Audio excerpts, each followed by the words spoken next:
Listen up, football fans. This is the last weekend of the year to get your football bets in, and my partners over at DraftKings are bringing something very special to the table. DraftKings is giving all new customers $200 in bonus bets instantly when they place a $5 bet on anything. Download the DraftKings app right now. Sign up using my promo code Sonnen. That's right, all new customers who bet just $5 will get $200 in bonus bets instantly. You can combine multiple bets together from Super Bowl 58 for a shot at an even bigger payout. If you're already a customer at DraftKings, you can place a bet on Super Bowl 58 and get a bonus bet back in the amount of your initial wager. Max reward varies. If sports betting is not yet available in your state, don't worry. You can still join in on all the fun with DraftKings Daily Fantasy. So click on the link below. Download the DraftKings Sportsbook app right now. Sign up using the promo code Sonnen.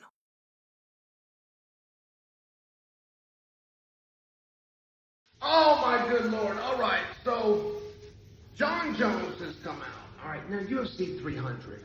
It is my personal favorite topic. All right. Get this steam off this lens here. So Jon Jones comes out. And he says, yeah, the UFC, they just offered me a main event for UFC 300. And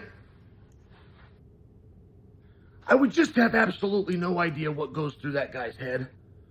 Like there's a level of stupid that's really hard to achieve, right? I mean, it's hard. And in fairness, I wouldn't know. Like, when would it be okay for Jon to claim that he was offered a main event at UFC 300? When would that be okay to claim? When he wasn't. If he was not offered that, if he's working, if that's a hustle to get a headline, he did a great job. Right? You have a heavyweight champion of the world who is amongst the best to have ever done it in any weight class, right? I mean, heavyweight sucks, so it's not like a compliment to say all that. It's the best heavyweight ever. Oh man, I'm talking about a real compliment to Jon. Like just one of the best to ever do it, period. So, but you have to understand, if no one's talking about you, then you're not. It's not questionable or a maybe or something along. If the world's not talking about you, you're not. Like, for example, having this goal of legacy. What the hell does legacy mean? Well, legacy is directly tied to reputation after the fact. How are you going to be remembered? How do people speak about you? That's your legacy. Well, I want to be the greatest fighter of all time. Okay, there's no championship for that. Okay, there's no belt, there's no title, there's no competition you can go out and win. Greatest fighter of all time are words. They're words spoken from your community. So, but try to stay with me here, because if that's your ultimate goal, is to have words spoken by something you could never control. Really hard thing. But in fairness, it's a very honorable thing. If that's what you dedicate your life and go after, you would be put in the category of somebody that has big goals. Like, I'll respect that. But what you're trying to get is words that are spoken. Okay, if you're an active fighter and nobody's speaking about you, why when you're done would there be words spoken? The reigning sitting heavyweight champion of the world can't get a headline. So if he made this up, if this is a lie about 300, great job. First time you've ever done a great job. Great job. But because it would be the first time, and because that's off brand, I don't think it's what happened. I think he got a phone call. So now he comes out and he outs the organization. He just outs the organization. Hey man, these guys don't have a main event. That puts so many, oh God. Daniel Cormier called him a bad employee a couple weeks ago. Very low-hanging fruit. That's not a tremendous insult.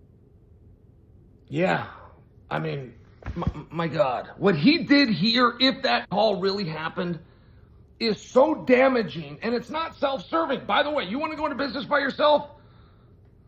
Go ahead. There's a time and a place, right? You want to become the next Stone Cold Steve Austin, you might have to go off script. But where was the payoff for Jon? What is the payoff for Jon that they called him and offered him a fight? They're the ones that pulled him. They're the ones that have sat him. They're the ones that have decided not to strip him. So they also collectively decided he's okay to fight by April. Then who was the opponent? Who did they want him to fight? And if the fight's not happening, which means Jon said no, who did Jon say no to? So all of these things are relevant because all of those things could go into telling a story at a future time. But Jon didn't include any of those. He didn't say anything that could be helpful. He only said one detail that can harm the company. They don't have a main event and they're scrambling, which means any of you that are getting a like phone call, negotiate hard. They need you. That is what the heavyweight champion just told the rest of the roster. So for Daniel Cormier to call him a bad employee, at a minimum, but how did we get to this conclusion? How, having access to his medical charts, did we conclude that he could fight in 6 weeks in a 5-rounder? Now, I'm just asking. Now, this is Vegas. That commission, you can do anything. You can do anything in Vegas. I don't need an actual answer from you guys. We go, well, it's for Vegas. I got it. I got that they're asleep at the wheel. It doesn't change the notion of, well, who was offered? Was it Stipe? Did Stipe get a phone call? Because I can understand where he won it. Like the one that you would need is Jon. You can go to Stipe, you can go to the opponent second, but was it Stipe? I don't know that that's a jaw dropper for 300. I've got to tell you. It was already booked. It was already booked and on sale for 6 weeks, and it did not sell out. So that makes me wonder, was it Aspinall? Did it happen at all? It's one of these very bizarre situations where you have a guy so hungry for attention that he just came out and damaged the company. And he didn't mean to. He's stupid. But the irony of it is, guys like me, I was in the shower, I got interrupted, and I came to make you a piece. There's guys like me, I'd like to give him the attention. Now, I might be giving him the business, and I might not be what you would call his Bo Didi Brown, but I do like to cover Jon. I do like when there's some news out there. So if he starves for attention, he needs it, and he craves it so bad, if the bottle's coming to an end, if it's one of these situations, we'll give it to him. Just give us something that includes one of the 5 W's. Who, what, when, why, and where. As many of those W's as you can get, the better job we can do in telling your story.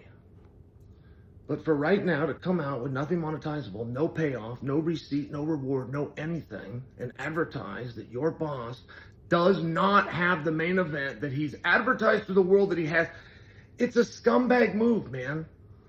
It's a scumbag move.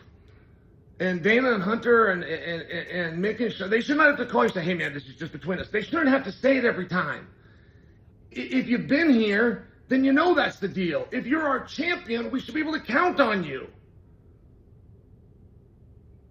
Daniel Cormier is right. That is a bad employee.